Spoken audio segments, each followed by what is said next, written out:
Сайн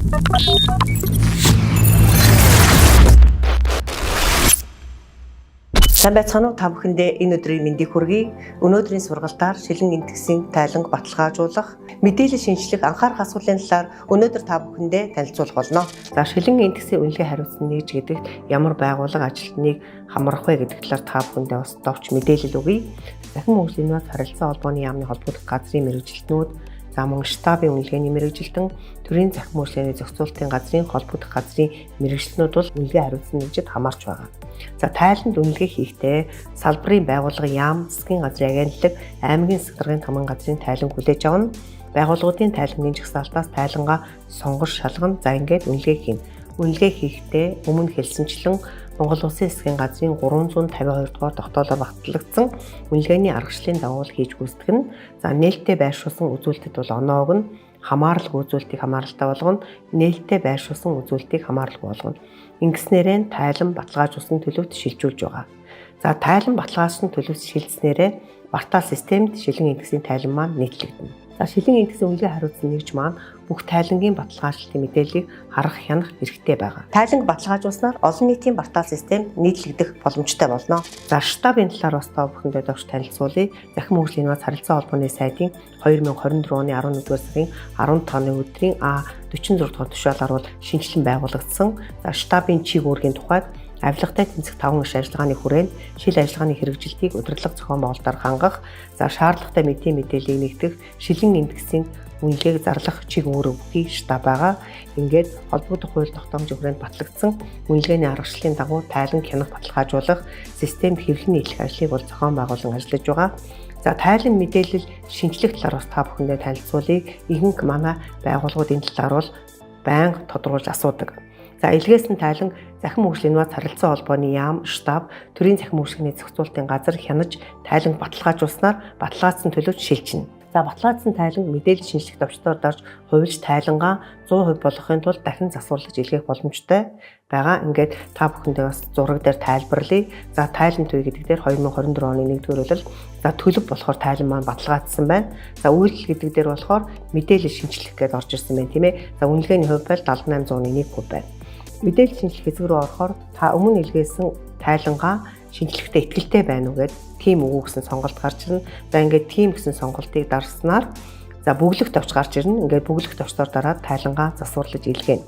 За зөвхөн баталгаажсан төлөвтэй тайланг мэдээлэл шинжилж илгээх боломжтой гэдгийг манай байгууллагууд маань анхаарах ёстой.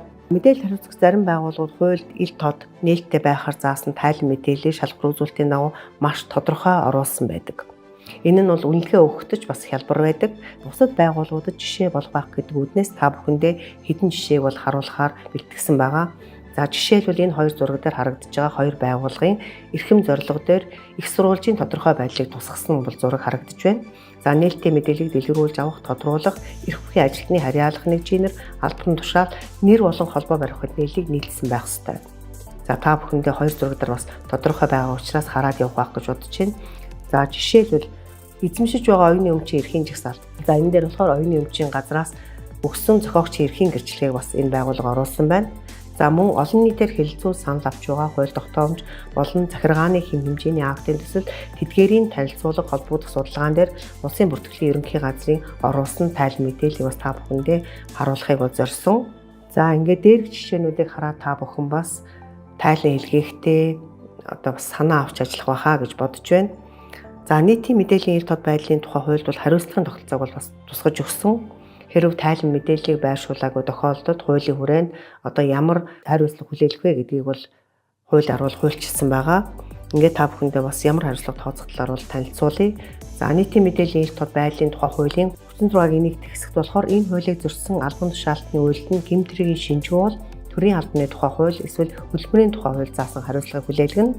За энэ нь болохоор өөрт нь ганцаарчил хэлбэрээр хаалтаа сануулна. За нийт ажилтнанд зарлах хэлбэрээр нээлттэй сануулна. Үндсэн цалин 3 сар хүртэл хугацаагаар 20 хүртэл бууруулна. За албан тушаалыг бууруулна. Ажил олгогчийн санаачлагаар хөдөлмөр эрхлэлтийн харилцааг туслана гэж хариуцлагыг бол тусгаж өгсөн байна. За мөн хуулийн 36-гийн 2 дахь хэсэгт энэ хуулийг зөрчсөн хүн хуулийн этгээдэд эрүүгийн хууль эсвэл зөрчлийн тухай хууль заасан хариуцлагыг хүлээлгэнэ гэж заасан. За зөрчлийн тухай хууль юу гэж заасан бэ гэхээр албаны нууцаас бусад хязгаарлалтай мэдээллийг хууль бусаар ашигласан задруулсан гэмт хэргийн шинжгүй бол хүнийг 100 нэгжтэй тэнцэх хэмжээний төгрөгөөр хуулийн этгээдийг 1000 нэгжтэй тэнцэх хэмжээний төгрөгөөр торгоно гэж заасан байна. За мөн төрийн болон орон нутгийн өмчт төрийн болон орон нутгийн өмчийн оролцоотой хувийн эрх зүйн хуулийн этгээд хууль эсвэл гэрээний үндсэн дээр төрийн байгууллагын тодорхой чиглэлийг гүйцэтгэж байгаа этгээд олон нийтийн радио, телевиз, улс төрийн нам нь хуульд нээлттэй байлгахаар заасан мэдээллийг нээлттэй байршуулаагүй тохиолдолд хуулийн этгээдийг 50000 нэгжтэй тэнцэх хэмжээний төгрөгөөр торгоно гэж тус хуульчилсан байна. Тайлан нэлээх хугацааны талаар та бүхэндээ бас товч танилцуулъя.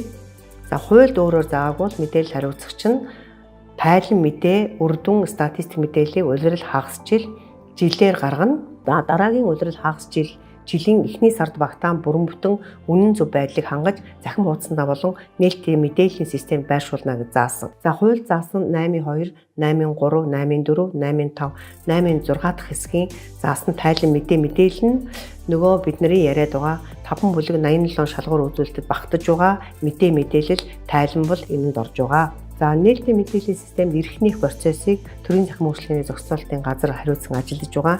Ингээд та бүхэндээ бас нээлттэй мэдээллийн системд хэрхэн эрх нээх процесс явагдах вэ гэдэг талаар зураглалыг бол оруулсан. За мөн та бүхэн хүсэлтээ илгээх бол доорх бүртгэл QR-оор хандаад хүсэлтээ бол илгээх боломжтой байгаа. За мэдээлэл хариуцагч байгууллага маань байгууллагын бүртгэлээ хийх хүсэлтийг бол өгнө. За бүртгэлийг болохоор төрийн захин хөгжлийн зохицуулалтын газар хүлээж авна. За захин хөгжил инновац харилцаа холбооны яам хяналт тавина. За толгой байгууллагын админ эрхтэй эсгээ энийг тодорхойлохын тулд төрийн захин хөгжлийн зохицуулалтын газар хандах шаардлагатай байгаа. Ингээд эрх нээх хүсэлтээ өгнө. За мөн захин хөгжлийн инновац харилцаа холбооны яам маань энэ дээр бол хяналт тавьж ажиллаж байгаа. За ингээд төрийн захин хөгжлийн зохицуулалтын газраас бол эрх нээж байгаа. За мэдээлэл хариуцагч байгууллага маань харьяа дэд байгууллагуудаа эрх олгоно. За эрх олгосныхаа үндсэн дээр нээлттэй мэдээллийг системд шилэн эндгсийн тайлангуул илгээх оруулах боломжтой болж байгаа. За ингээд үнэлгээг болохоор төрийн захин хөгжлийн зохицуулалтын газрын миний түрүүний хэлсэн холбогдох мэргэжлүүд үнэлгээ хийн, хянан баталгаажуулна, за хэвлэн нийтлэнэ. За ингээд энэ дээр болохоор захин хөгжлийн нууц харилцаа холбооны яамны холбогдох газрын мэргэжлүүд бас хяналт тавьж ажиллаж байгаа. За би сургалтын явцад бол анхаарах асуудлын талаар бол та бүхэндээ бас нэлээд танилцуулсан. Гэхдээ дахиад бас ямар асуудлыг анхаарч ажиллах вэ гэдэг талаар тодорхой хэдэн асуудлыг хэлье гэж бодож байна. За нээлттэй мэдээлэл агуулсан мэдээллийн сан үүсгэхдээ Монгол хэлний компьютерийн орчны тогтолцоо, Кирилл болон Монгол Улсын нэгдсэн код MNS 5552 2005 стандартыг бол дагаж мөрдөх шаардлагатай. За мөн мэдээллийн самбарт байршуулсан зургийг тод авч зураг хэсэгт оруулна. За өмнө нь тайлбарласанчлан за бүх 87 шалгуур үзүүлэлтийг мэдээллийн самбарт оруулах боломжгүй учраас тусгайлан болон ерөнхий авсан зургийг үнэлгээнд оруулаад тооцоод явж байгаа. За файл хэсэгт болохоор үйл ажиллагааны тайлан болон бусад шаардлагатай материалыг тайлант хугацаанд шинжлэхснээр оруулах шаардлагатай.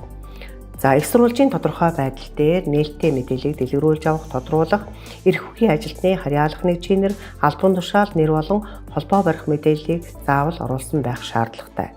За нээлттэй мэдээллийг дүрс, видео, аудио хэлбэрээр захин хуудсанд байршуулсан тохиолдолд түүний тайлбарыг бол заавал оруулсан байна. За тухайн байгууллагад хамааралгүй шалгуур үзүүлэлтийг заавал тайлбар өчиж хамааралгүй болгосон байх шаардлагатай гэдэг. За эдгээр зүйлүүдийг та бүхэн маань анхаарч ажиллаарай гэж хүсэх байна. Анхаарал хандуулсан та бүхэндээ баярлалаа. Сургалтаар өгсөн мэдээлэл болон холбогдох хууль тогтоомжийг хэрэгжүүлэн ажиллана гэдэгт итгэлтэй байна. Ингээд та бүхэндээ ажлын өндөр амжилтыг хүсье өрөөё. Thank you.